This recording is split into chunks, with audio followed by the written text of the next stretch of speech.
Jadi surah yang akan kita bahas adalah surah Al-Fatihah. Tuliskan.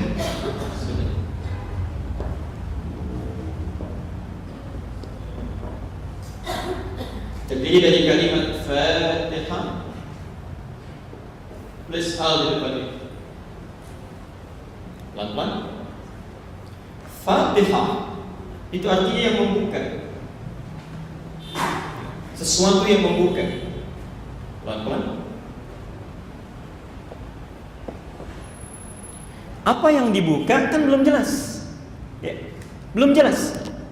Nah, ketika ditambahkan dengan alnya berbentuk sesuatu yang luas, komprehensif, bermakna segala, ini memberi kesan kepada kita bahwa dengan kita memahami surah ini, kenapa dinamakan dengan Fatihah ditambah dengan seakan-akan memberi pesan bukan hanya satu dua yang terbuka, segalanya akan terbuka.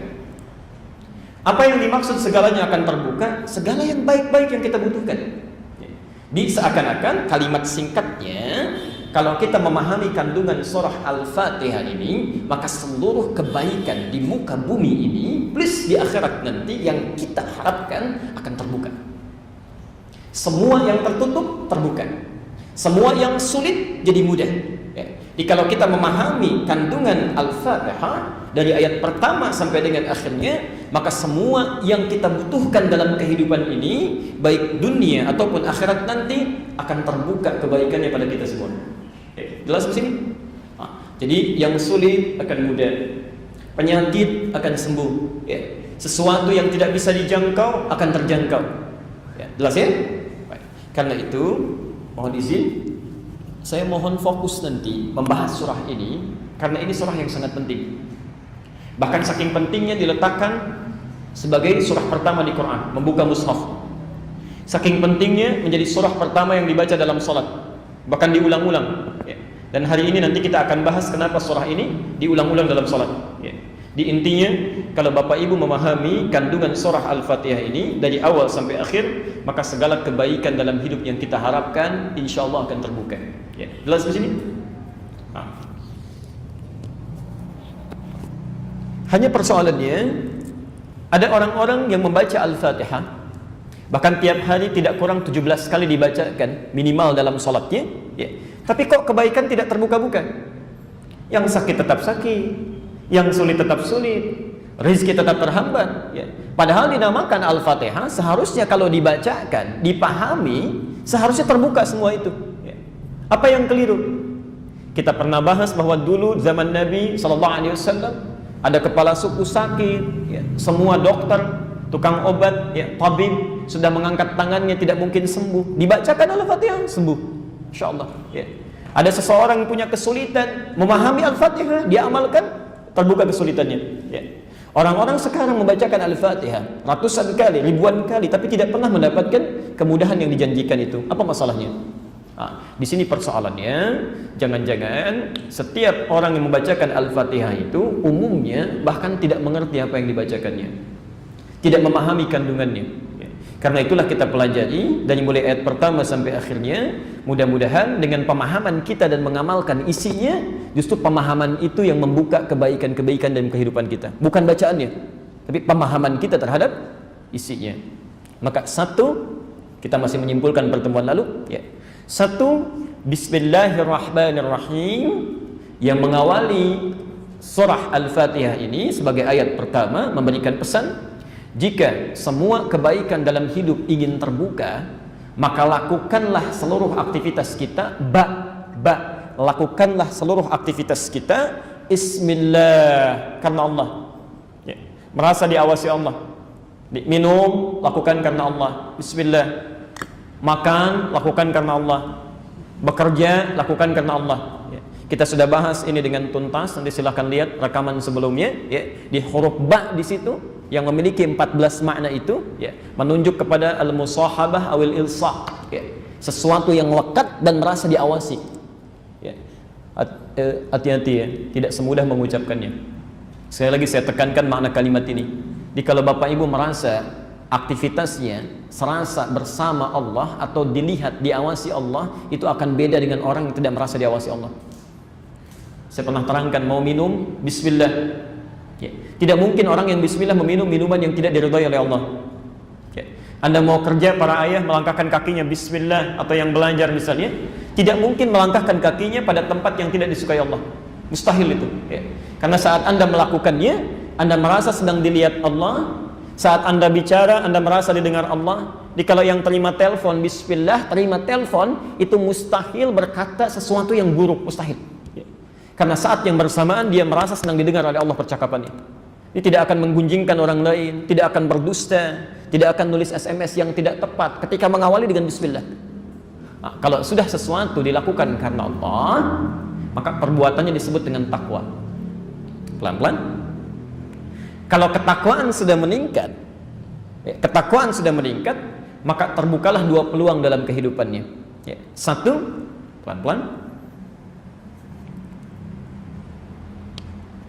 lahir kemudahan dalam kehidupan dunianya. Ya. Jadi kalau seseorang melakukan sesuatu karena Allah, merasa dekat dengan Allah, yang punya rezeki Allah, yang punya solusi Allah, yang punya kemudahan Allah, ya, maka seluruh kehidupan dunianya akan mendapatkan kemudahan dari Allah Subhanahu wa taala. Ya. Masalahnya diurai. Dalilnya Quran surah ke-65 ayat 2 sampai 3. Pelan-pelan. Quran surah 65 At-Talaq ayat 2 sampai 3.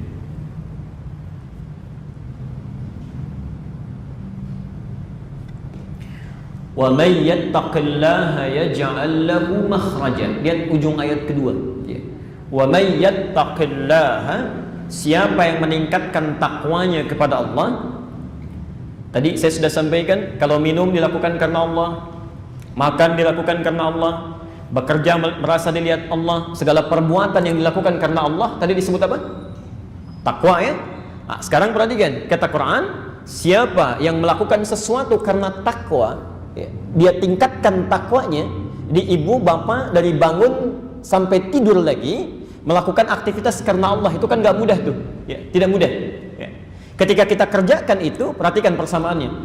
Yaj'al lahu makhrajan. Insyaallah. Siapa yang meningkatkan takwanya pada Allah, persamaannya yaj'al lahu makhraja, maka segala kesulitan hidupnya akan diurai. Ya. Kesulitan di rumah tangga, kesulitan di pekerjaan, kesulitan di kantor, kesulitan di kampus, ini diurai, diberikan solusi. Ya. Hidupnya pasti mudah, pasti mudah. Kesulitan rezeki dibuka, karena itu ayat ketiganya disambung, wa yarzuqhu min haitsu la yahtasib. Bahkan rezeki yang sulit pun Allah pasti akan mudahkan. Rezekinya dibuka. Masyaallah. Di ketika Anda melakukan segala sesuatu karena Allah, bismillah, ya, yang punya segalanya Allah. Ya, segala sesuatu dilakukan karena Allah, perbuatannya disebut takwa. Kalau ini sudah dikerjakan karena Allah, maka segala hal yang sulit dalam kehidupan akan diberikan, kasih solusi. Ya. Bahkan rezeki akan dibuka. Oke, saya ingat betul pesan saya ini, Bu, ya, Pak. Kalau kita memiliki kesulitan dalam hidup, tidak pernah tuntas dengan harta benda, tidak selesai dengan hebatnya pengetahuan, tidak selesai dengan tenaga yang sudah banyak keluar, maka coba, gak usah bolak-balik, ya. Tidak perlu bolak-balik ke psikolog, psikiater. Ujung-ujungnya akan ke situ juga. Coba cek takwanya.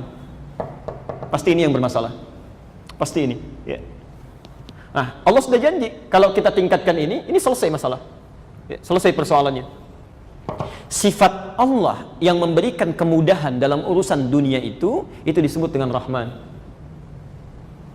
Karena itulah seseorang yang bismillah dalam kehidupannya, maka Allah turunkan bagian kemudahan dari sifat-sifat yang melekat padanya untuk memudahkan persoalan makhluknya, namanya Rahman. Jelas di sini? Jadi kalau orang benar bismillah, ya, Allah berikan kemudahan dalam kehidupannya, mau rizki, mau solusi, dan seterusnya. Karena itulah bismillah Rahman. Jelas, ya? Baik. Yang kedua, pelan-pelan. Saat seseorang melakukan aktivitasnya dilakukan karena Allah, dilekatkan nama Allah dalam aktivitasnya, minum bismillah, makan bismillah, kerja bismillah, maka secara otomatis pelan-pelan kalimat bismillah itu akan memberikan nilai plus pada aktivitasnya. Misal, minum bismillah. Fungsi minum menghilangkan haus. Jangankan orang Islam, non-muslim pun minum. Ya. Maka ketika orang Islam menyebutkan kalimat bismillah dalam minumnya, maka saat minum ini, aktivitas minumannya, bukan minumannya, aktivitas minumnya itu plus, memiliki nilai plus. Ya. Memiliki nilai ibadah. Saya ulang, memiliki nilai ibadah. Ya. Jadi kalau Anda misal minum saja tidak mengucapkan bismillah, tidak dilakukan karena Allah, tidak merasa dilihat Allah, maka fungsi minuman ini hanya sekedar menghilangkan haus semata, selesai. Tapi ketika Anda ucapkan bismillah, minum, dicatat bagian dari pahalanya, bernilai ibadah. Makan bismillah, jadi ibadah, ada pahalanya. Mau kerja, langkahkan kaki bismillah, dicatat, ada bagian pahalanya, ya. Ada nilai ibadahnya. Pelan-pelan. Kalau ke akhirat, kita nanti pulang, ya, ke akhirat untuk mendapatkan surga itu, ya. Bekal untuk ke surga itu apa? Ibadah. Tidak ada yang lain, ya. Minuman itu bukan bekal ke surga, ya. Mobil bukan bekal ke surga, ya. Rumah bukan bekal ke surga, makanan bukan bekal ke surga, ya. Satu-satunya bekal ke surga itu cuma ibadah. Cuma ibadah. Jadi minum bukan bekal ke surga, tapi bagaimana minuman ini jadi ibadah, baru jadi bekal ke surga. Saat Anda ucapkan bismillah, itu yang jadi ibadah. Saat Anda ucapkan bismillah naik kendaraan, itu jadi ibadah. Kendaraannya tidak akan ikut. Makanya coba cek, ada tidak orang meninggal misalnya ketika wafat dikafani, maka dimakamkan dengan mobil-mobilnya? Ada tidak? Tidak ada. Uang yang dicari-cari itu nggak akan ikut. Silahkan cek Pak, saya sudah mengecek itu kain kafan sampai hari ini tidak ada satupun kain kafan yang ada sakunya. Silahkan cek. Demi Allah saya katakan, kain kafan sampai hari ini tidak ada yang ada sakunya. Tidak ada, polos saja. Ya. Ini semua dunia itu akan terhenti di batasnya. Begitu masuk ke alam kubur selesai, tidak akan ikut. Ya. Jadi yang akan ikut itu cuma yang bismillah, bismillah, bismillah, bismillah, langkah bismillah, melihat bismillah. Itu poinnya. Yang nggak kelihatan sekarang, yang tidak kelihatan. Nah, ketika Anda memperbanyak kalimat Allah dalam pekerjaan dan merasa diawasi oleh Allah, poin-poin itu bertambah, pahala meningkat, semakin besar dan kuat mizannya, mempercepat masuk ke dalam surganya. Sifat Allah yang memberikan kenikmatan pahala itu sampai ke surga disebut dengan Rahim. Rahim. Karena itu setelah kalimat Rahman diletakkan kalimat Rahim, seakan-akan memberi pesan, jika Anda melakukan pekerjaan karena Allah, pekerjaan itu akan menjadi lebih mudah dan turun keberkahan saat di dunia, plus bernilai pahala untuk bekal menuju akhirat nanti. Kemudahan yang diberikan saat kita berada di dunia, ya, sifatnya disebut dengan Rahman. Sifat Allah yang memberikan pahala dalam ibadah yang melekat pada pekerjaan kita disebut dengan Rahim. Jelas di sini? Baik, kami hanya mengulang dengan cepat karena ini pernah disampaikan dalam edisi yang pertama. Nah, selanjutnya adab kita, setelah kita mendapatkan karunia ini, Masya Allah, urusan dunia saja, ketika Anda diberikan handphone misalnya, kita mengucapkan terima kasih, ya. Maka bagaimana dengan Allah yang memberikan dunia dan akhiratnya? Saya ulang ya, urusan dunia saja, teman kita memberikan handphone, kita ucapkan terima kasih. Maka bagaimana dengan Allah yang memberikan dunia dan akhiratnya? Memaafkan saat salah, mengampuni saat dosa, memberi makan saat lapar, menyembuhkan saat sakit, ya. Maka sangat wajib bagi kita untuk berterima kasih kepada Allah Subhanahu wa Ta'ala atas nikmat yang diberikan itu. Maka kita ucapkan setelah Bismillahirrahmanirrahim, saat kita bertanya, ya Allah, Engkau telah memberikan sifat Rahman dan Rahimmu, mudah dunia, berpahala akhirat, ya. Bagaimana cara kami berterima kasihnya? Ya. Maka diajarkanlah di ayat yang kedua, jika Anda ingin berterima kasih kepada Allah, maka kalimatnya Alhamdulillahi Rabbil Alamin. Dan kita berhenti di sini pada pertemuan yang lalu. Ya. Kami ingin ingatkan dulu Bapak Ibu sekalian tentang 3 hal penting dalam kalimat ini. Ya. Hati-hati ya, 3 hal penting dalam kalimat ini. Ya. Dan ini dilatih oleh Nabi SAW kepada kita setiap selesai sholat. Ya, kita ulang-ulang gitu. Ya. Jangan-jangan cuma di lisan saja, Alhamdulillah, Alhamdulillah, Alhamdulillah dengan jari kanannya itu. Ya. Tapi maknanya tidak pernah dipraktekkan. Awas ya, hati-hati. Kalimat pertama, hati-hati. Hamdu itu beda dengan syukur. Jadi ada hamdun, ada syukrun, itu lain. Saya ulang, ini ada terkait erat dengan bahasan kita hari ini. Ada hamdun dalam bahasa Arab, ya, dalam bahasa Arab ada syukrun.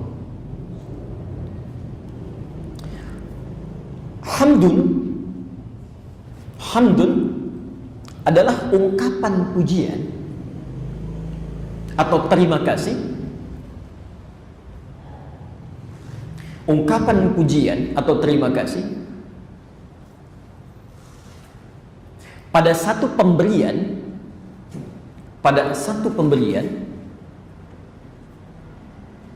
yang diminta ataupun tidak, ya, yang diminta ataupun tidak.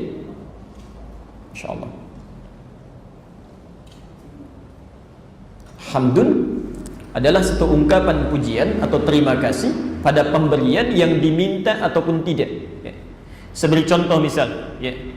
Saya tidak minta tisu. Ya. Qadar Allah misalnya, Anda bawa tisu, Anda berikan pada saya. Ya. Atau saya minta sesuatu, tolong minta dong tisunya, lalu Anda berikan. Ya. Nah, kalimat untuk memuji, mengucapkan terima kasih pada yang diminta ataupun tidak, itu disebut dengan hamdun. Ya. Jelas ya? Ha, mim, dal. Tapi kalau Anda ingin berterima kasih pada sesuatu yang diminta saja, ya, Pak tolong dong minta tisu, dikasih. Ya. Nah, saat Anda ingin berterima kasih pada sesuatu pemberian saat dimintakan, maka kalimat bahasa Arabnya asyukru, syukrun. Dikata syakara, syakara.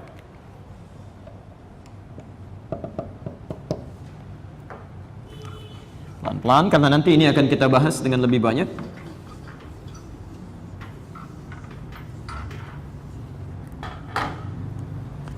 Karena itu kita seringkali pernah dengar ungkapan syukran, syukran, ya.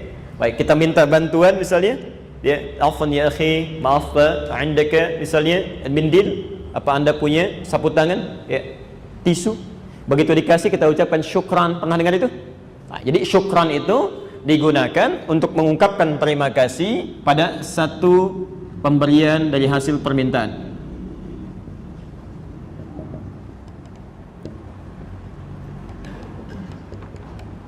Ingat pakai sin besar ya, syukran, bukan sin kecil.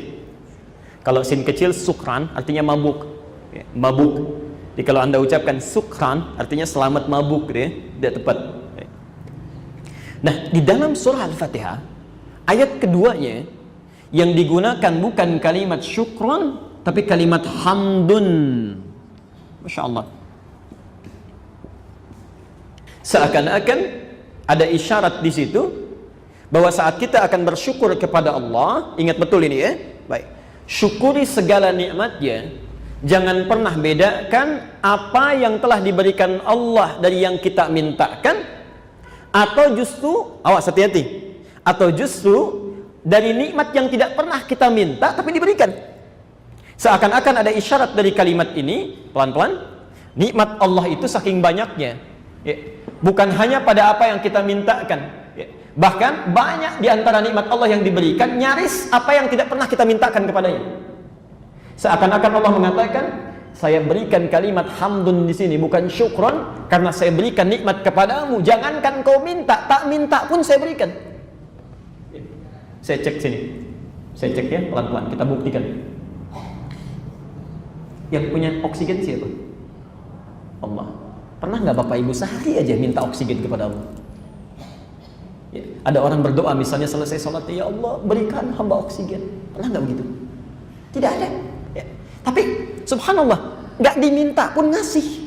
Ya, Allah ngasih tuh. Yang memberikan ketenangan siapa?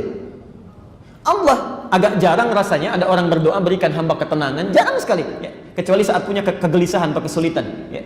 Tapi Allah tanamkan itu, ya.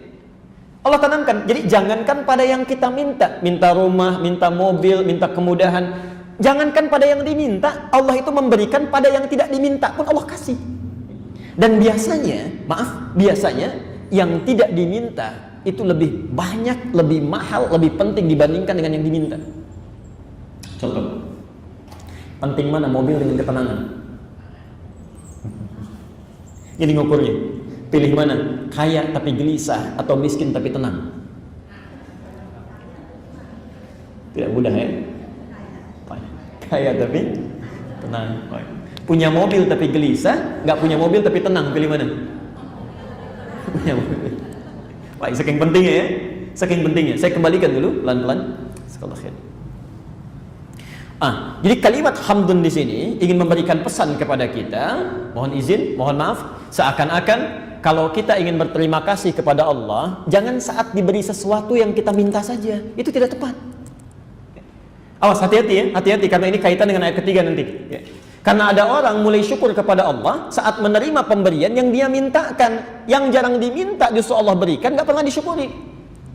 Berharap-harap punya rumah setelah diberikan, alhamdulillah. Tapi nafasnya tidak pernah disyukuri, kesehatan tidak pernah disyukuri, ketenangan jarang disyukuri. Pelan-pelan. Di kalimat hamdun di sini memberikan pesan kepada kita, jika Anda, kata Allah, ingin berterima kasih kepada Allah atas nikmat Rahman dan Rahimnya, maka jangan pilih-pilih ketika akan bersyukur.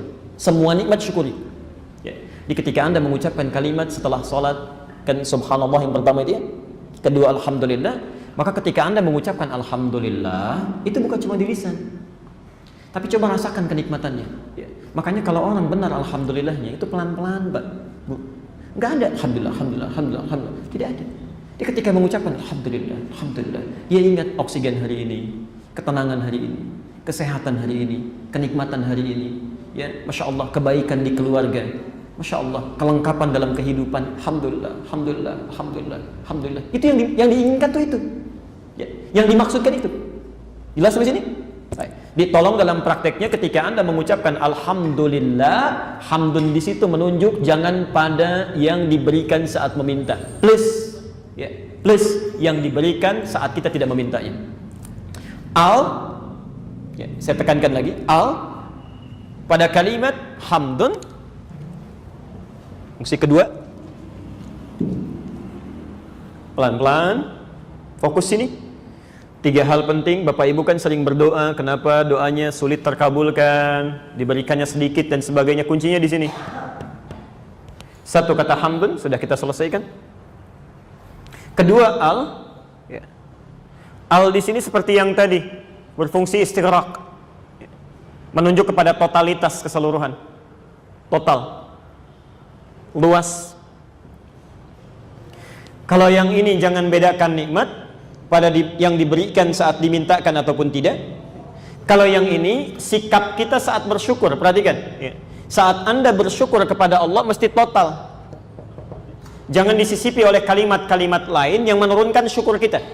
Ya. Jangan disisipi oleh perasaan-perasaan yang mengurangi kadar syukur kita. Ya. Saya ulang ya, supaya lebih mudah memahaminya. 1, kalimat hamdun ada pesan di situ. Kalau Anda ingin bersyukur, tolong jangan beda-bedakan nikmat. Ya. Baik jawaban dari yang dimintakan atau pemberian dari yang tidak diminta. Kedua, huruf al yang melekat pada kalimat hamdun memberikan pesan kalau ingin memuji Allah mesti total. Jangan diselingi, disisipkan kalimat-kalimat lain yang mengurangi rasa syukur kita. Hati-hati, nanti dampaknya luar biasa.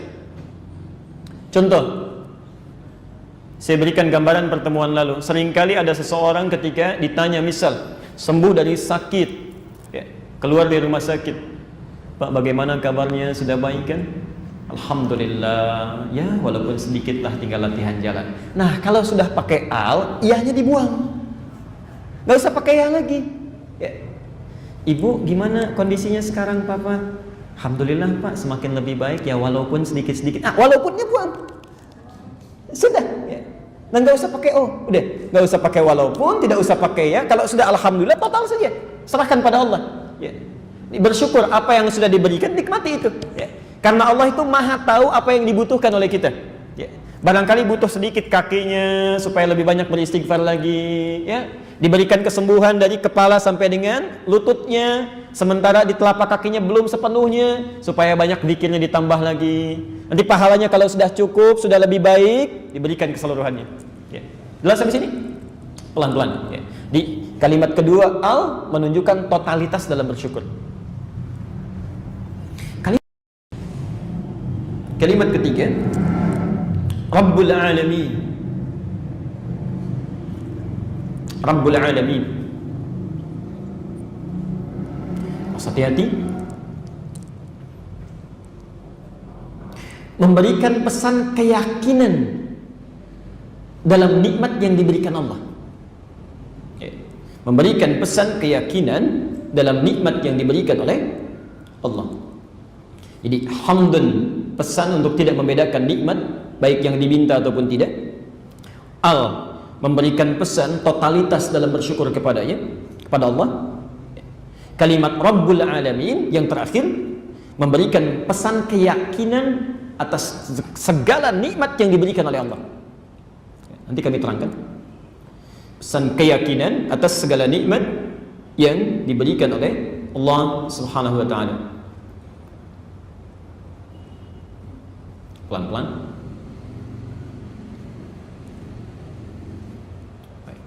Apa maksud dari kalimat yang ketiga ini yang memberikan pesan keyakinan atas nikmat yang diberikan?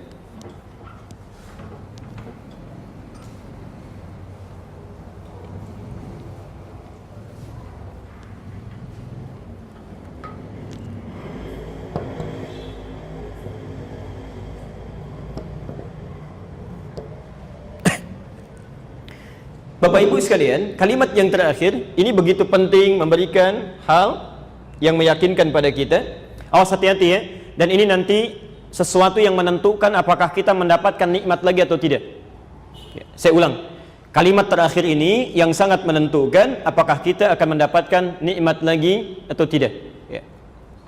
Rabb, pelan-pelan, itu adalah sifat Allah yang terkait dengan makna rububiyah. Ini agak dalam sedikit ya. Rabb itu adalah sifat Allah yang terkait dengan makna rububiyah. Pelan-pelan. Apa itu rububiyah? Sederhananya begini. Rububiyah adalah kalimat yang menunjukkan sifat perawatan dan pemberian segala kebutuhan. Perawatan dan pemberian segala kebutuhan.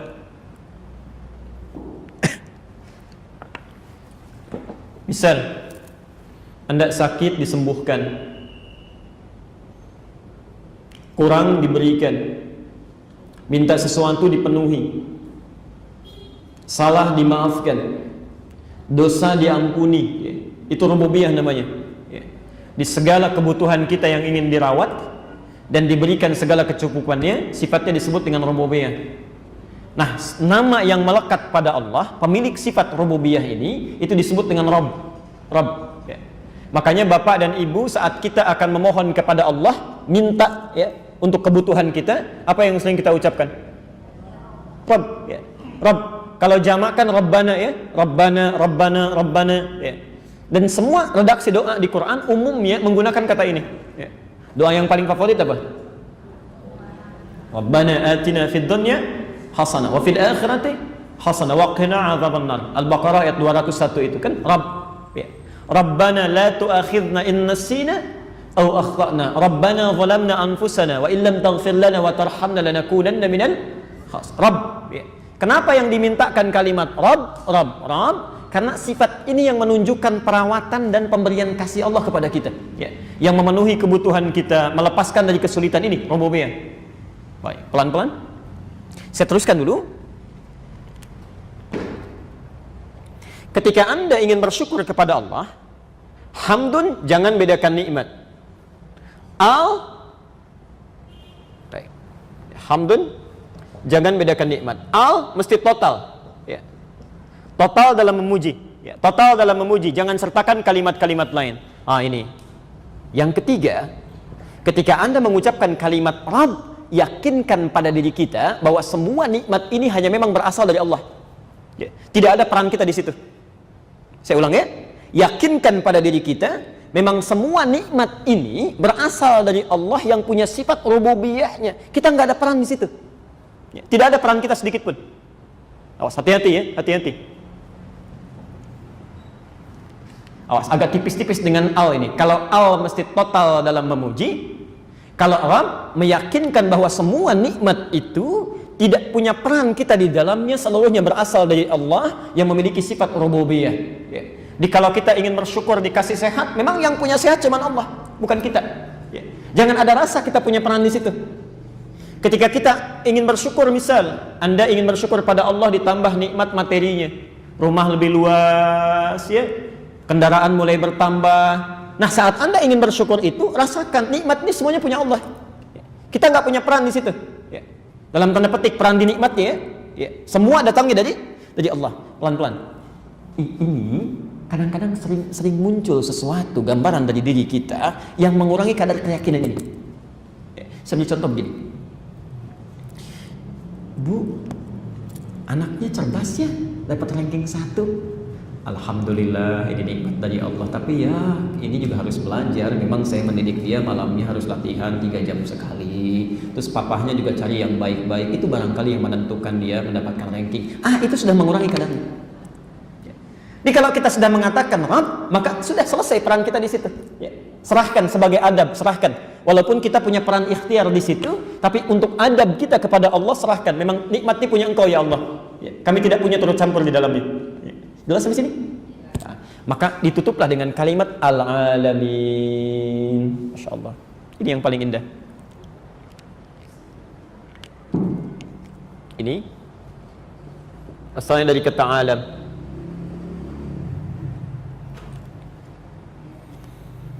Al-Alamin, jamak dari kata alam. Kalau alam itu satu kehidupan, satu komunitas, satu tempat. Misal alam hewan, alam tumbuhan, alam manusia. Tapi kalau kita ingin jamakkan semua alam yang ada di kehidupan ini, alam malaikat, alam jin, alam hewan, alam tumbuhan, manusia dan sebagainya, kalimatnya dijamakkan jadi alamin. Perhatikan kalimat ini. Kenapa ditutup dengan kalimat al-alamin? Seakan-akan memberi kesan kepada kita, maaf, manusia, jangan merasa punya peran dalam kenikmatan yang engkau dapatkan itu. Jangan merasa memiliki bagian dari apa yang engkau dapatkan itu. Ya. Semua milik Allah, semua Allah berikan. Kalau engkau punya sikap yang demikian, total memuji Allah, tidak membedakan nikmat, tidak punya peran dalam nikmat dan tunduk kepada Allah, Masya Allah, maka Allah akan berikan nikmat kepadamu yang sangat luas. Jangankan engkau, seluruh alam saja membutuhkan, bisa Allah berikan. Saya ulang ya, jika kita benar mengucapkan Alhamdulillahnya, total memuji Allah, tidak membedakan nikmat dan tidak merasa punya peran dalam mendapatkan kenikmatan itu, semuanya milik Allah, maka kata Allah, kamu yang hanya manusia saja, jangankan kamu yang minta, ya, semua alam meminta, saya bisa berikan. Ya, semua alam meminta, saya berikan. Di kalimat terakhir ini memiliki 2 makna yang besar pada diri kita. Satu, Allah berjanji jika Anda betul syukurnya kepada Allah Subhanahu wa ta'ala dengan 3 makna tadi, maka seluruh kebutuhan kita baik dunia akhirat itu akan diberikan. Jangankan kebutuhan kita, kata Allah, semua alam saja minta, saya berikan, apalagi cuma kamu. Jelas ya? Seakan-akan ya Allah, mohon mudahkan hidup saya. Dibalikan, apa cuma itu saja? Jangankan kamu seorang, semua alam minta kemudahan, saya berikan. Jadi kalau kita benar syukurnya kepada Allah, maka akan diberikan oleh Allah satu kenikmatan yang besar yang dibandingkan dengan kenikmatan seluruh alam. Jelas? Yang kedua, ini kalimat ta'dibul tawadhu. Pengajaran untuk kita berendah hati. Berendah hati. Seakan-akan Allah ingin menyampaikan, kalau kamu punya nikmat, mendapatkan satu titipan kebaikan dalam kehidupan, lantas kurang syukurnya kepada Allah, atau bahkan tidak bersyukur sama sekali, seakan-akan ada kecaman di ujung ayat ini. Apa sih yang kamu miliki? Kamu punya apa sih sampai merasa tidak bersyukur kepadaku? Dalam bahasa Allah, jangankan kamu yang cuma sedikit saja, saya ini Tuhan semesta alam, kamu ini cuma sedikit, saya punya seluruh alam. Apa layak sesuatu yang kamu miliki yang sedikit itu kamu banggakan, sedangkan kamu saat pulang tidak akan membawanya? Saya Rabbul Alamin, saya Tuhan semesta alam. Di kalimat kedua, makna kedua, seakan-akan memberi pesan, maaf, kata Al-Alamin, selain memberikan pesan, Allah akan berjanji memberikan segala kebutuhan kita walaupun sepenuh alam. Yang kedua, maaf, berisi pendidikan kepada kita agar tidak menyombongkan diri dengan nikmat yang ada, atau tidak ingin bersikap syukur karena nikmat yang kita dapatkan sesungguhnya hanya sedikit dibandingkan dengan nikmat seluruh alam ini.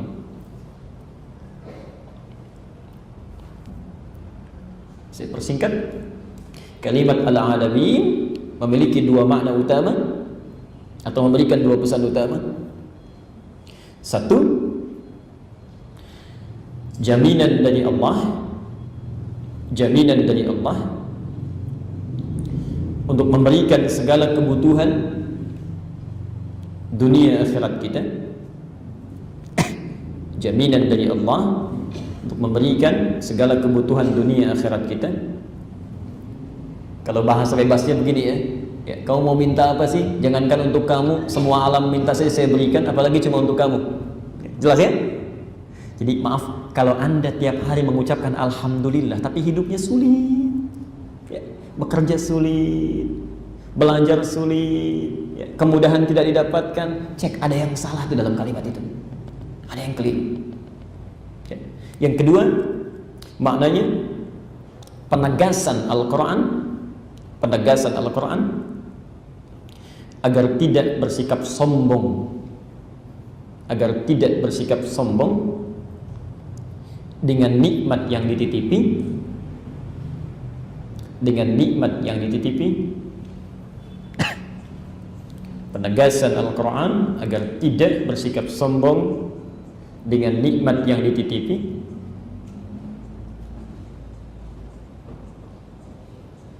dengan kurangnya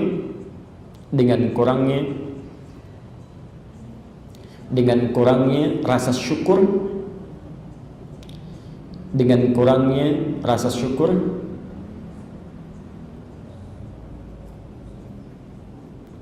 yang ditujukan kepada Allah Subhanahu wa taala, dengan kurangnya rasa syukur yang ditujukan pada Allah Subhanahu wa taala. Baik. Sudah paham sekarang kalimatnya? Sekarang kita teruskan dulu pada ayat yang ketiga. Setelah itu baru di akhir kita akan bahas bagaimana cara mensyukuri nikmat supaya mendapatkan kemuliaan nikmat itu. Lihat rumusnya pelan-pelan. Kalau kita lakukan segala sesuatu karena Allah, tadi Allah akan berikan apa pertama? Kenikmatan dunia disebut apa? Rahman. Pahala akhirat disebut apa? Rahim. Baik. Sifat pemberian, kalau kita memberikan sesuatu maka orang berterima kasih. Saat Allah memberikan kepada kita, maka kita mengucapkan apa? Syukur, alhamdulillah rabbil alamin, dengan tiga makna tadi. Nah, sekarang mari kita lanjutkan. Umumnya kalau dalam dunia manusia ada seseorang memberikan pemberian, mohon izin saya akan lambatkan di sini karena ini mulai masuk pada inti bahasan kita. Saya berikan handphone misalnya, maka orang itu akan mengucapkan apa? Terima kasih. Kalau ibu dan bapak diucapkan terima kasih, biasanya merespon apa? Memberikan jawaban apa? Sama-sama. Itu saja. Atau mungkin begini, ngasih handphone, terima kasih, kasih handphone lagi. Ada yang begitu? Tidak ya? Paling berhenti sampai di mana? Sama-sama, gitu ya? Baik. Pak, ini terima kasih, sama-sama. Pak, ini terima kasih, sama-sama. Sampai situ ya? Allah tidak. Allah tidak. Mesti ada beda antara Khalik dengan makhluk. Mesti ada beda antara Allah dengan hamba. Kalau sama, Allah menjawab yang sama, maka tidak ada sifat Tuhan di situ. Ya Allah, terima kasih Engkau berikan hamba nikmat saat ini, sama-sama. Nggak ada bedanya nanti. Mesti ada beda. Mesti ada beda. Di setiap Tuhan dengan makhluk, Khalik dengan makhluk mesti ada perbedaannya. Bisa. Mari kita berikan contohnya. Saat kita benar mengucapkan Alhamdulillahi Rabbil Alamin, betul-betul menghayati kalimatnya, mengamalkan isinya, maka lihat janji yang diberikan oleh Allah. Quran surah ke-14 ayat 7. Quran surah ke-14 ayat 7. Kita hafal itu. Ya, kita hafal ujung kalimatnya saja. La in syakartum la azidannakum. Bismillah. Baik, mari kita lihat sejenak. Bismillah. Hapus dulu ini.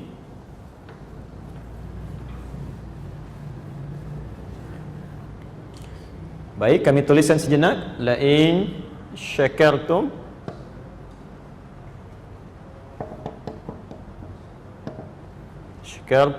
la azidannakum.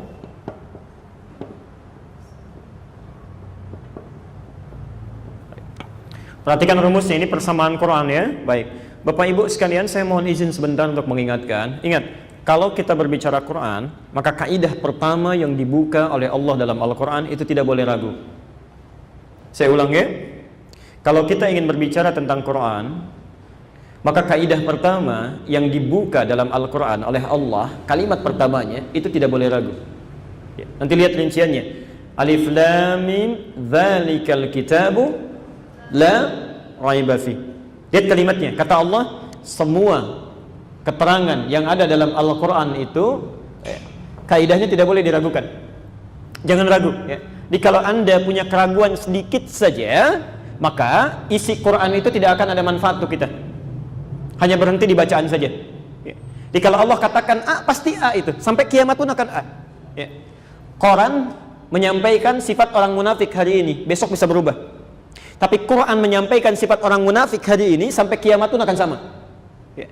Ketika Quran mengatakan misalnya tadi ya, wa may yattaqillaha yaj'al lahu makhraja, kalau takwanya ditingkatkan kepada Allah, kesulitan akan hilang ya. Kaidahnya jangan ragu, kita yakin tingkatkan takwanya. Perbaiki sholatnya, ya, perbaiki bacaan Qurannya, tingkatkan puasanya, masalah akan selesai. Tapi kalau Anda ragu sedikit saja, tidak akan dapat itu ya. Makanya jangan heran kalau ada orang, maaf ya, orang sholat tapi punya masalah juga, orang puasa tidak tuntas juga. Apa yang jadi masalah?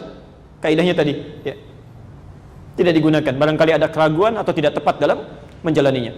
Nah, sekarang lihat ayatnya. La in syakartum, jika Anda bersyukur pada Allah,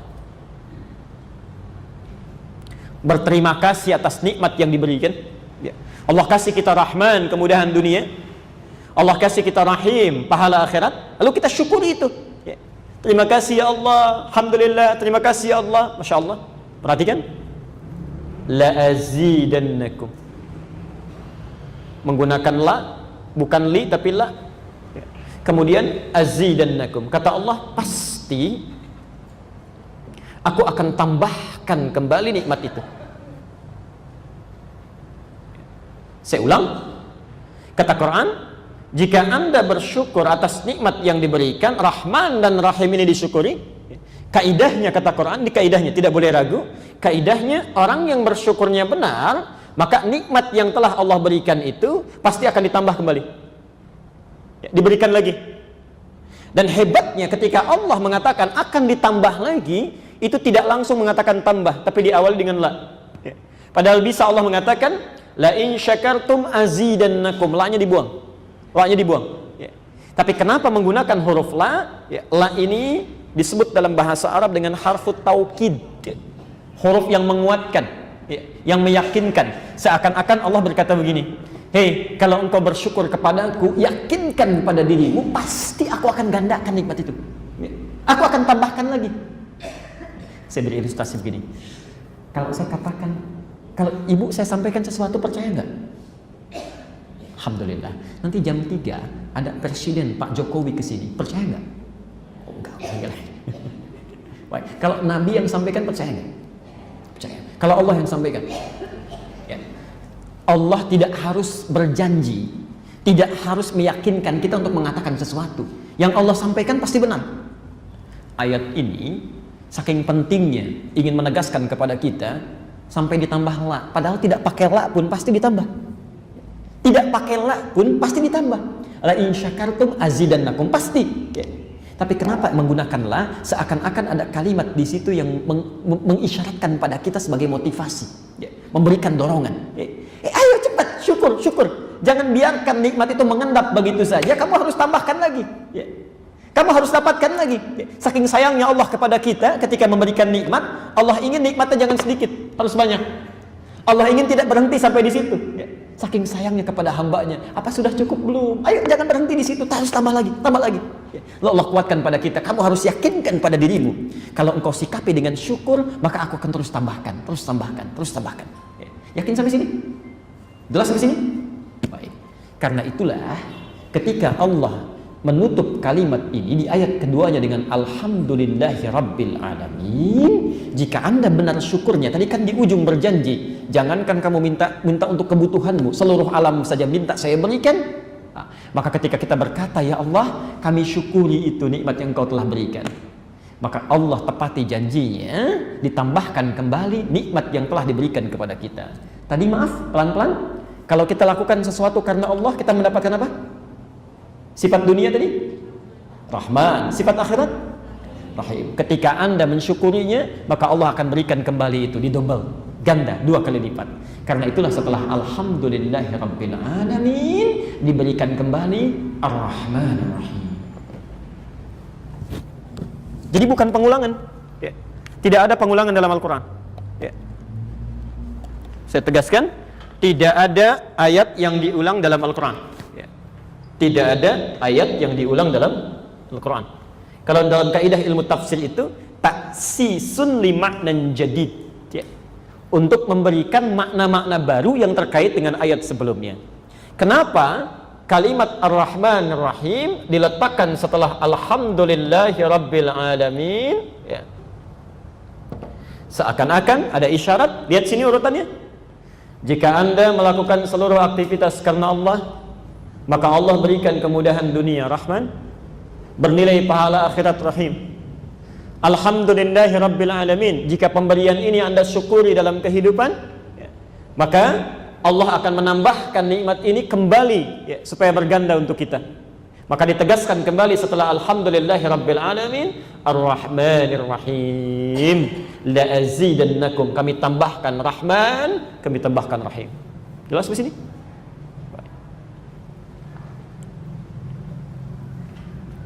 Pelan-pelan. Baik, kita teruskan dulu. Tadi nikmat yang diminta kemudian diberikan, ya. Cara berterima kasihnya disebut apa istilahnya?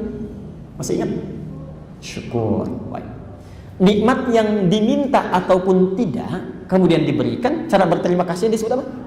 Hamdun. Sekarang perhatikan, di Quran surah ke-14 Ibrahim ayat 7 itu yang disebutkan syukur atau hamdun? Syukur. Kalimatnya bukan la'in hamadtum, tapi la'in syakartum. Lihat ya? Lihat keindahan bahasa Quran. Seakan-akan Allah ingin memberikan pesan kepada kita, hei, jangankan engkau bersyukur, berterima kasih kepada Allah atas segala nikmat, ya. Nikmat yang kamu minta saja kemudian Allah berikan, lantas engkau syukuri, Allah akan tambahkan. Apalagi bila semua nikmatnya engkau ucapkan terima kasih, syukuri kepada Allah. Maka bagaimana kenikmatan hidup itu bisa kita dapatkan? Ya. Saya ulang ya. Jangankan pada hamdun, pada syukur saja, la in syakartum, ini pada nikmat yang ibu bapak mintakan lalu Allah berikan, kemudian kita syukuri, ya, itu pasti digandakan. Maka bagaimana dengan orang yang selalu bersyukur kepada Allah, memuji Allah atas semua nikmat yang diberikan tanpa membeda-bedakannya. Alhamdulillah, terima kasih ya Allah atas nikmat oksigen di hari ini. Terima kasih ya Allah atas nikmat ketenangan di hari ini. Terima kasih ya Allah atas nikmat kebahagiaan di hari ini. Masya Allah. Orang bersyukur atas pemberian yang diminta saja, Allah tambahkan. Ya Allah, terima kasih Engkau memberikan harta benda hari ini, ya. Ya Allah, terima kasih Engkau memberikan kesehatan pada anak-anak hamba. Allah tambahkan lagi, Allah tambahkan lagi. Maka bagaimana dengan nikmat yang tidak pernah diminta dan selalu disyukuri? Maka semua akan bertambah, akan bertambah, akan bertambah. Masya Allah, ya.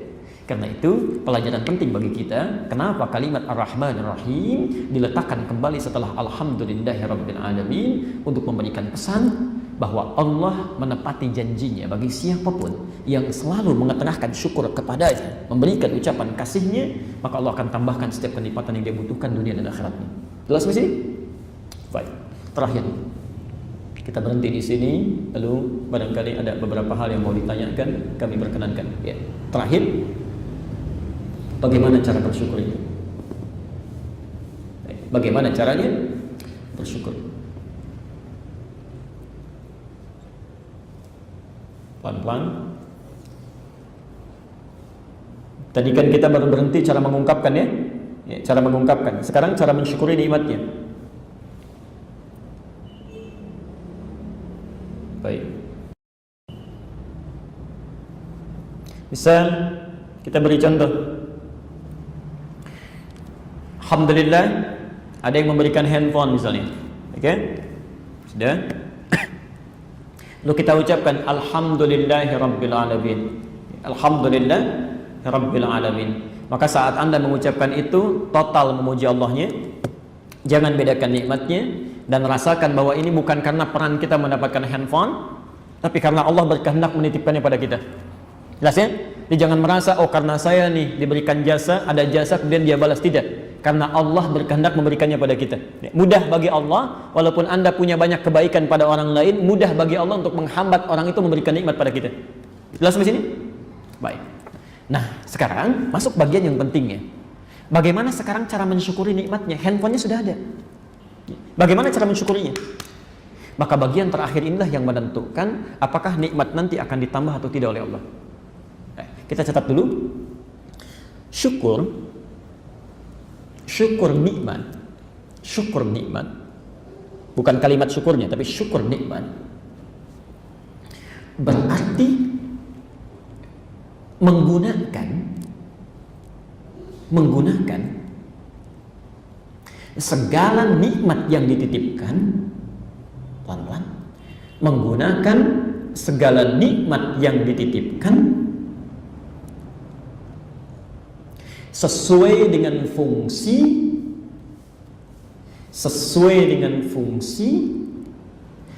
yang telah ditetapkan dan diridhai Allah Subhanahu wa taala. Sesuai dengan fungsi yang telah ditetapkan dan diridhai Allah Subhanahu wa taala. Menggunakan segala nikmat yang dititipkan sesuai dengan fungsi yang telah ditetapkan dan diridhai Allah Subhanahu wa taala. Tolong catat betul, ini bagian yang sangat penting yang menentukan apakah sifat Rahman dan Rahim di ayat ketiganya diberikan pada kita atau tidak. Baik. Bapak dan Ibu sekalian, perhatikan betul. Ya. Syukur nikmat itu tidak berhenti di kalimat alhamdulillah saja. Tidak. Ya. Tapi disusul dengan pembuktian kepada Allah dengan menggunakan nikmat yang diterima itu sebagai titipan sesuai dengan fungsi yang ditetapkan oleh Allah dan Allah sukai itu. Ya. Misal, saya tadi contohkan misalnya handphone. Allah titipkan pada kita. Ya. Apa fungsi handphone? Komunikasi. Tidak sampai situ. Kalau cuma berkomunikasi, non-muslim pun bisa gunakan itu. Pencuri pun bisa gunakan itu. Ya. Kijang 1, kijang 2, kijang 1, kijang 2. Nah, ternyata apa nih ya? Tikusnya sudah pergi, kan? Nah, itu Masya Allah. Macam-macam itu. Ya.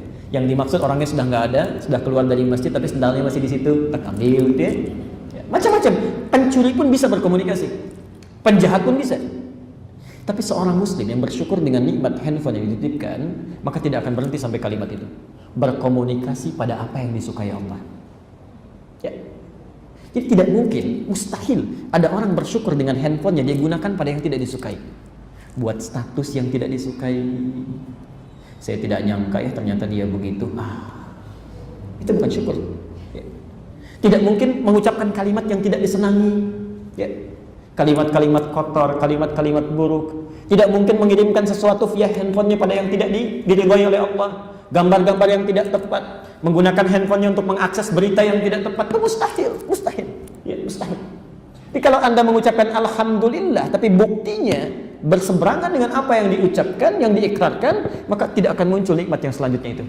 Berhenti sampai di situ. Ya. Ini baru handphone. Sekarang saya akan tunjukkan bagaimana mempraktekkan syukur mulai dari diri kita secara fisikal sampai nikmat yang melekat pada diri kita seluruhnya. Contoh, ya. Kita ingin lihat dulu dari kepala sampai ujung kaki. Sebelum yang lain dulu ya, sebelum pakaian ditempelkan, kacamata, jam tangan, ya, rumah, mobil dan sebagainya. Mulai diri kita dulu. Ya. Yuk kita ambil contoh dari Quran pelan-pelan. Nikmat mata. Saya mau tanya dulu, yang punya diri kita siapa? Yakin? Apa dalilnya? Quran surah Al-Baqarah surah 2 ayat 156. Alladzina idza asabathum musibah qalu inna lillahi wa inna ilaihi raji'un. Biasanya kalau dengar kalimat itu yang terbayang apa? Wah, ada yang meninggal, ada kematian. Padahal kalimat itu jauh, ya. Bukan ke situ saja arahnya. Maknanya luas. Ya. Inna, ingat bukan inna. Ya. Ingat ada alifnya. Inna, ya. Bukan inna pendek. Bukan inna pendek. Kalau pendek itu huruf taukid saja menguatkan. Wal 'asr innal insana lafi khusr. Nanya pendek. Tapi kalau inna itu menunjukkan pada pribadi, pada kita secara total. Inna itu dua huruf yang disatukan. Inna pendek plus na. Inna plus na begini. Ya. Jadikan satu menjadi inna. Ya. Ini huruf untuk meyakinkan. Ini singkatan dari nahnu, kami. Seakan-akan kita mengungkapkan, ya Allah, kami yakinkan pada diri kami. Ya. Sungguh diri kami ini seutuhnya, dari ujung rambut sampai ujung kaki, kami seutuhnya lillahi, semua milik Allah. Lillah, semua milik Allah. Masya Allah. Jangankan mobil, handphone, kendaraan, diri kita saja yang punya Allah. Ya. Dan ketika Anda mengatakan itu, ingat ya, itu komitmen. Ketika Anda mengatakan itu, kita menegaskan pada Allah, kita nggak punya. Yang punya Allah. Nah, sekarang saya mau tanya, kalau yang punya mau ngambil boleh nggak? Nah, yang jadi masalah ketika diambil, yang dititipi marah. Ya. Kan aneh namanya. Ya. Orang menitipkan sesuatu, kok mau diambil, kok orang dititipin marah? Ya. Seharusnya terserah yang punya dong. Setelah yang nitip, terserah yang nitip. Ya. Ibu punya mobil, ya, bapak punya mobil, masuk ke lahan parkir. Ya.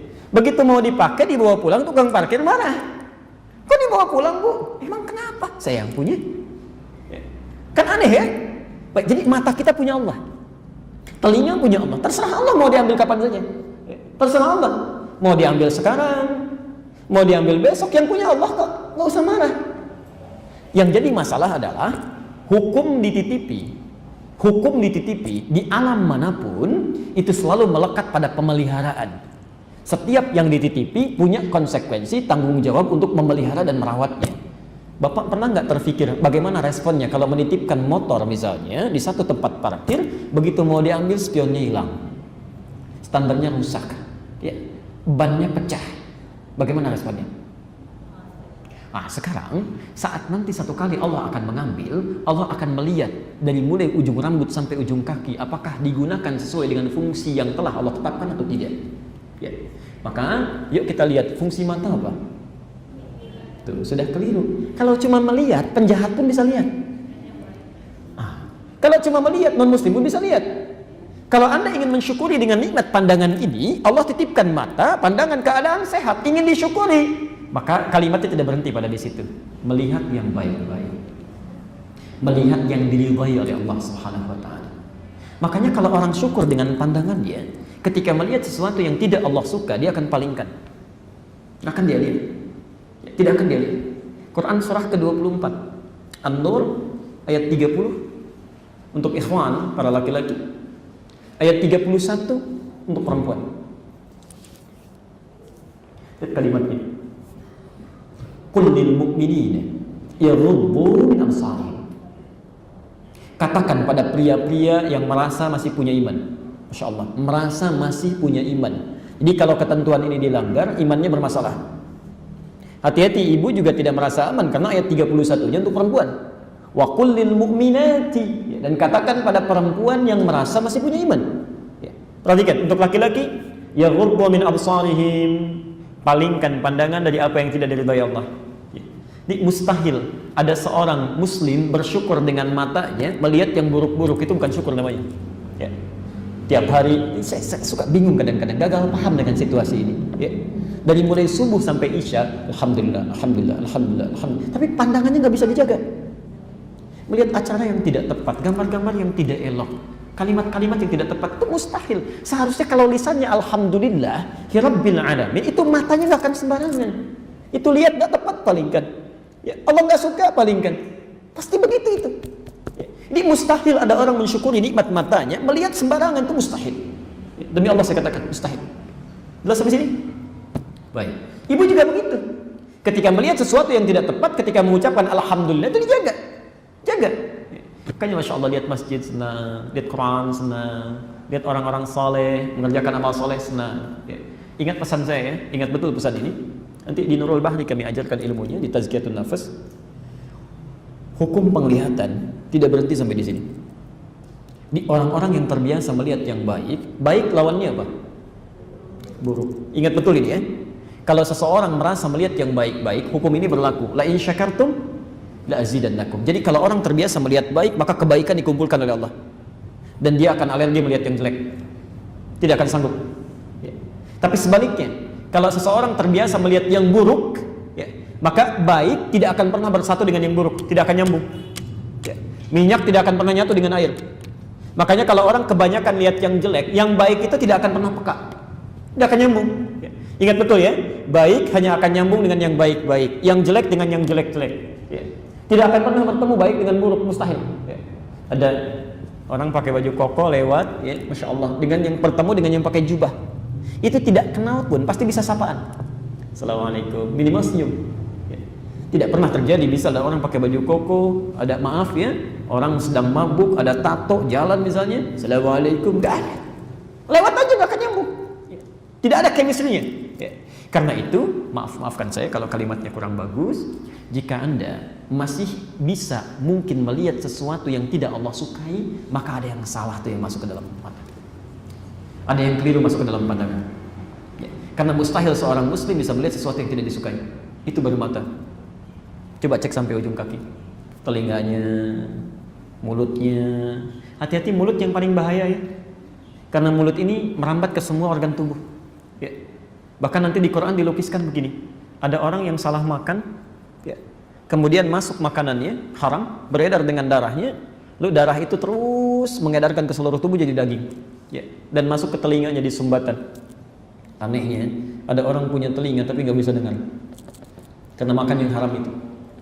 Ada bayangkan punya telinga nggak bisa dengar, maksudnya nggak bisa dengar yang baik-baik, nggak bisa dengar yang baik-baik. Hati-hati, kalau azan nggak kedengaran, padahal tetangga masjid, rumahnya di samping masjid, subuh-subuh dipanggil as-salatu khairum minan naum, masuk ke telinga tertukar itu. An-naumu khairum minas salah. Tidur. Tapi yang jelek-jelek itu cepat sekali, ya. Dari gosip, dari mulai macam-macam, cepat. Kenapa? Yang haram masuk ke dalam dirinya, nutup yang jeleknya. Ya. Maksud saya, kadang-kadang mohon izin Pak, mohon maaf Ibu, hati-hati betul ya. Anak-anak yang masih suci itu, yang masih baik, yang belum paham apa-apa, tiba-tiba bisa tidak berfungsi nilai kebaikannya karena orang tuanya membawa yang haram dalam kehidupannya. Tolong jangan nodai mereka itu ya. Jangan nodai mereka. Pastikan apa yang Anda dapatkan dalam kehidupan itu baik. Ini baru tubuh. Ya. Maka bagaimana dengan elemen yang melekat dalam kehidupan kita? Pakaiannya, kendaraannya, rumahnya, segalanya. Sudahkah Anda gunakan pada hal yang disukai oleh Allah sebagai syukur kepadanya? Karena semua akan ditanya. Bapak Ibu bayangkan ya, pendengaran saja, penglihatan, hati itu akan ditanya. Apalagi semua yang melekat pada diri kita. Quran surah 17 ayat 36. Saya beri contoh sebentar. Quran surah 17 ayat 36. Al-Isra ayat 36. Wala taqfu ma laysa laka bihi ilmun. Jangan pernah Anda ikuti segala hal yang tidak ada dasar pengetahuannya. Poinnya bukan itu, lihat setelahnya. Innas sam'a wal basara wal fuada kullu ulaika kana anhu mas'ula. Sungguh kata Allah, pendengaran itu, ya, penglihatan, bahkan hati, ya, semua akan ditanya oleh Allah. Jadi Allah akan tanya itu, saya sudah berikan nikmat kepadamu penglihatan, sudah sejauh mana kamu syukuri itu? Ya. Maaf Bu ya Pak, nanti coba gambarkan saat Anda disandingkan dengan anak-anak itu yang Allah berikan keadaan dirinya buta. Saya pernah kisahkan kan Musa, orang Asyut itu usia 5 tahun di Mesir, yang berjuang bisa menghafal Quran dalam keadaan matanya buta. Anda bayangkan ada anak diberikan usia 5 tahun matanya buta dan dia berusaha menghafalkan Quran, lalu hafal Quran. Dan ketika ditanya oleh seorang reporter yang datang ke sana, jika Anda diberi kesempatan untuk memohon kepada Allah apa yang Anda ingin mohonkan, saya sudah pernah sampaikan ini. Musa hanya berkata, saya akan mohonkan kepada Allah, satu, agar tetap membutakan mata saya, karena dengan buta ini saya bisa menghafal Quran. Tapi yang menarik lihat yang kedua, sampai wawancaranya sampai menangis, dan saya berapa kali melihat tayangan ini, masya Allah ya. Kata Musa, dan saya akan datang nanti kepada Allah saat hari kiamat nanti sendirian, tidak ditemani oleh siapapun. Dan saya akan menghadap Allah dengan keadaan gemetar, tangan gemetar, kaki gemetar. Saya akan katakan kepada Allah, ya Allah, saya sudah berusaha menghafalkan Quran ini hingga tiba di sini saat ini. Kalau dengan semua yang sudah saya lakukan, dengan Quran yang saya bawa, masih pantas saya dihukum, maka mohon kurangi siksaan saya dengan Quran yang telah saya hafalkan ini.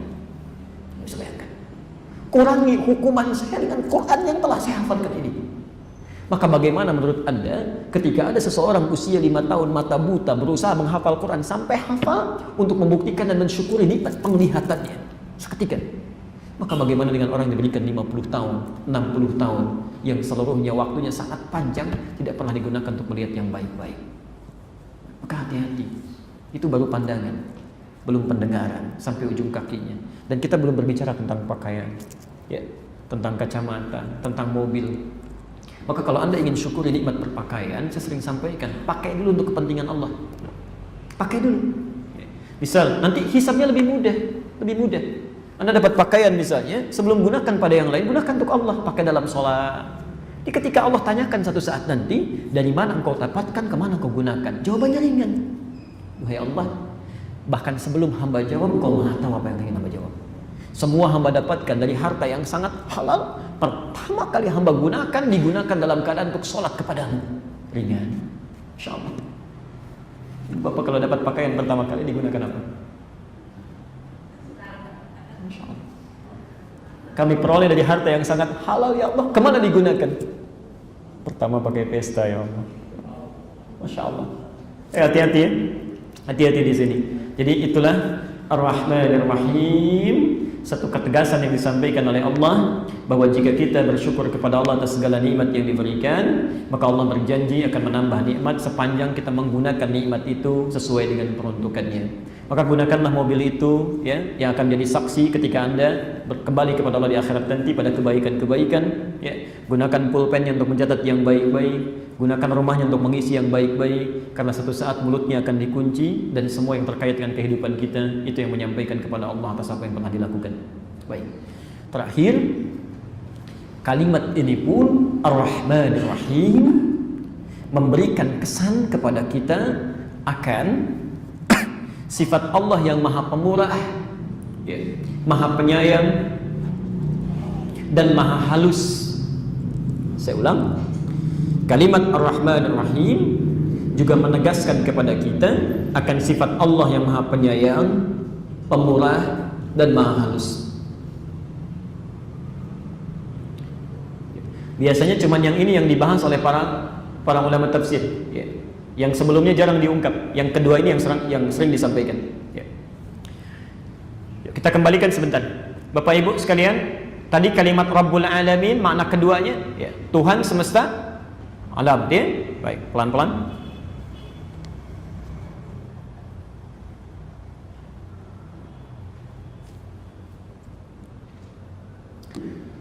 Baik. Biasanya kalau kita dapati seseorang memiliki kedudukan tinggi, dudukan tinggi, Masya Allah. Orang punya kedudukan, ada orang punya harta benda, ada orang punya kekuasaan, ya, Masya Allah. Biasanya sikap kita, perilaku kita, ya, memiliki rasa sungkan atau biasa saja? Sungkan atau biasa saja? Ya, jarang yang biasa saja. Ya. Bapak Ibu ketemu saya biasa saja, ketemu presiden sudah heboh, ya. Masya Allah. Ketemu gubernur sudah lain. Ya. Camat ketemu kita biasa, ketemu wali kota siap-siap.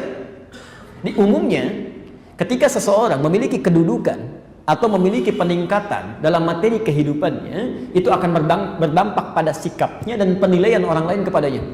Ya. Ada sungkan ingin menghadap, sungkan ingin bicara, takut salah kalau mengemukakan sesuatu. Ya.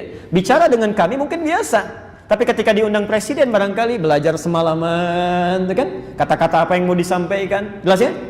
Kenapa? Karena ada sesuatu yang dipunyai. Maka Allah mengesankan bahwa Allah jauh dari sifat itu. Allah tetap lembut, Allah tetap halus, Allah tetap menerima siapapun yang ingin kembali kepadanya. Allah tetap mendengar siapapun yang memohon kepadanya. Tidak akan pernah dibedakan mau orang itu miskin, orang kaya, orang fakir, bahkan pendosa sekalipun. Kalau dia ingin kembali kepada Allah, maka didengar keseluruhannya.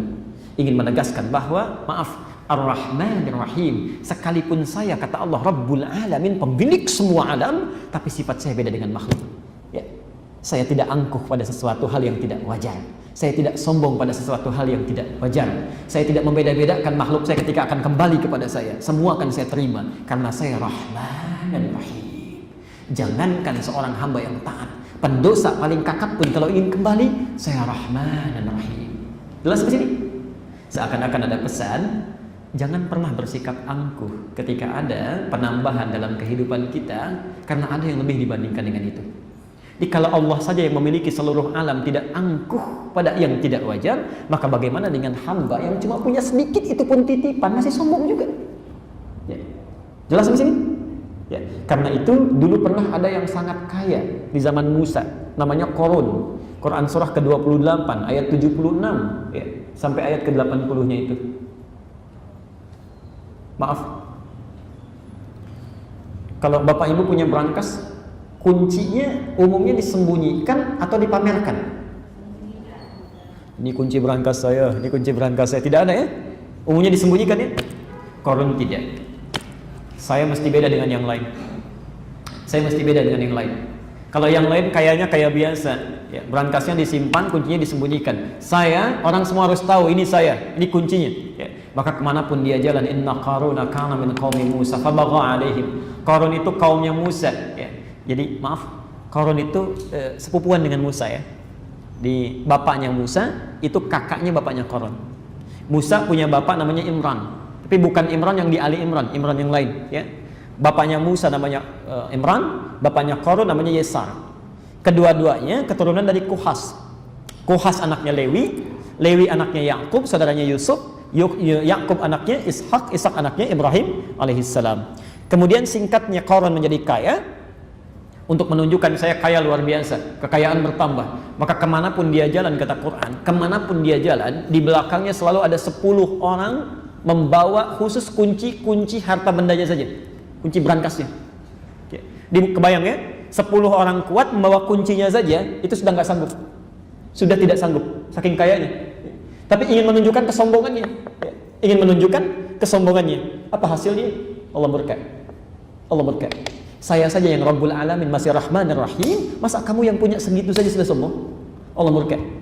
Bisa dibayangkan, dulu ada orang yang kuncinya saja sudah luar biasa sombong, dihabiskan oleh Allah, maka bagaimana dengan orang yang kunci berangkasnya saja tinggal diangkat jari bisa keangkat, kemudian sombong ya. Di ketinggalan zaman ya. Jadi kalau ada dulu orang sombong dihancurkan, sudah ada dulu ya. Yang paling kaya sudah ada, sombong gugur ya. Masa yang hartanya sedikit mau sombong juga, itu ketinggalan ya. Jelas sampai sini ya? Baik. Jadi kita akhiri dulu pembahasan kita. Jadi kesimpulan singkatnya ya, Ar-Rahman Ar-Rahim memberikan pesan kepada kita bahwa nikmat yang disyukuri akan selalu mengembalikan berlipat ganda dalam kehidupan kita, dan nikmat yang dititipi jangan sampai membuat kita merasa angkuh dalam kehidupan, karena Allah pun pemilik nikmat tetap memiliki sifat halus dan lemah lembut dalam sikapnya terhadap hamba. Baik, kita kira itu ayat yang bisa kita bahas sampai dengan hari ini. Ar-Rahman Ar-Rahim.